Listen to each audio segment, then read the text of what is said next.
watch his film, it was exquisite. When he's in rhythm, man, he is in rhythm.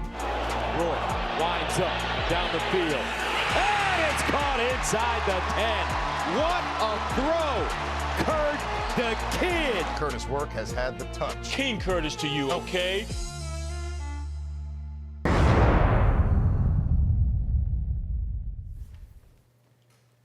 Welcome back to TSN's continuing coverage of the 2025 CFL Draft. We made a little room for the guy on the left, Jim Barker. He wanted a chair. We got him a chair, along with Paul Lapalisse, Marshall Ferguson, and Dwayne Ford. Rounds 3 through 8 we will bring to you. And look, I was giving Coach Barker a little grief earlier because he didn't have the lineman in the first round, but his top 25 picks all got taken in the top 3, right? Yes.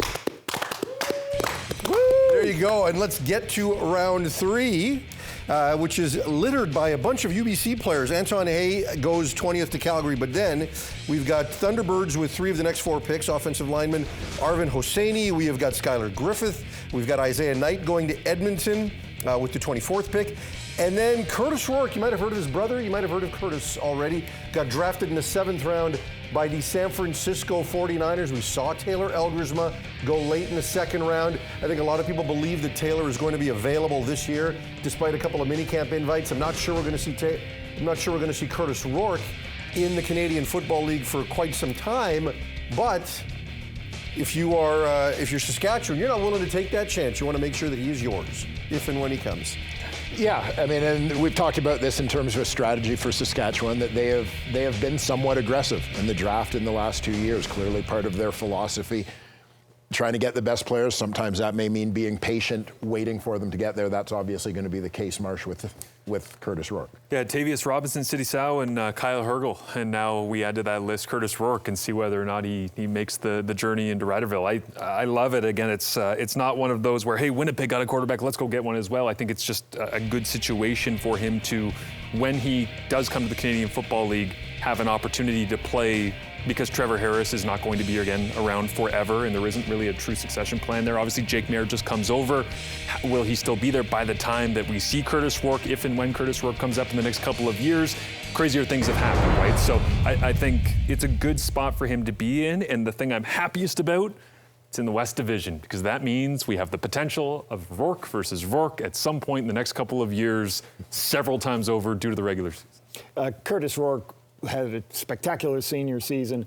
I love that he goes to Ohio, very successful at Ohio. Then he goes up, plays spectacular on the national stage. Everybody knows who he is. He plays in the big games. You know, he struggled in some of the big games. I'm going to say the O-line struggled and didn't help him out very much. But this is a guy with a strong arm, very accurate thrower, high TDs, low interceptions. This is a guy who's going to fit in to an NFL. The team that likes him in the NFL, they're going to be like, this guy can throw. He's smart, intelligent, big body. And I'll tell you what, with the ACL surgery, he still runs, Jim. Like, you could tell there was something going on because he still ran in Ohio. He was able to move and get out of the pocket for a big guy. Well, he's got great mobility back there, and he eludes tackles.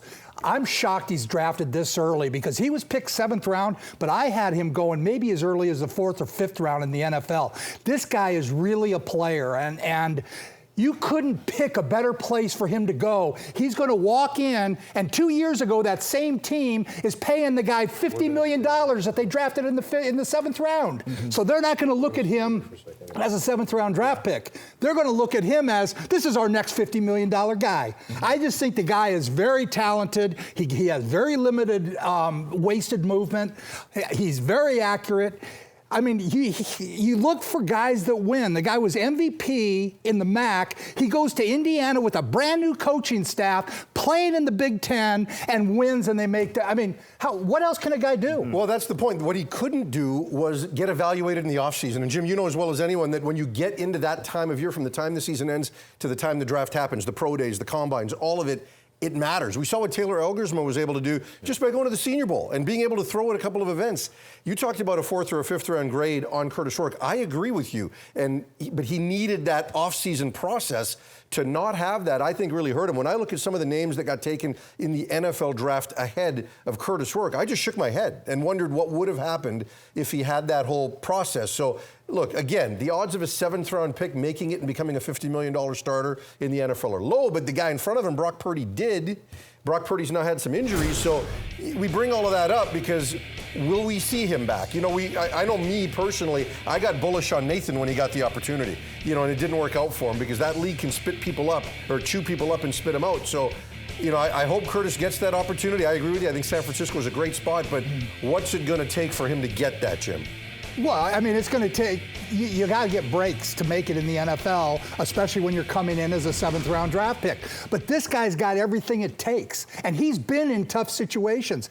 Like I say, I would love to see him in the Canadian Football League, but I would love him more to go down there and have an incredible amount of success in the NFL and become an all-pro player. Seriously, I think he has the ability to be, he's more suited for the Canadian game, actually, than his brother was. I mean, Nathan's a great quarterback, but in terms of being suited for the game, because of his 6'5", strong arm, the smaller holes, he's just more made for the NFL game, I believe. And I think, like I say, I just feel great about his chances in that league. He's such an overachiever. You think about it. You hear some of the coaches talk about, like at Ohio, well, we didn't know what we had in him. We took him almost because his brother was there. What's he do? Becomes the MVP, like Jim said. Then he goes up to the highest level. Indiana plays it spectacular. So this is a guy who has overachieved every opportunity he's had.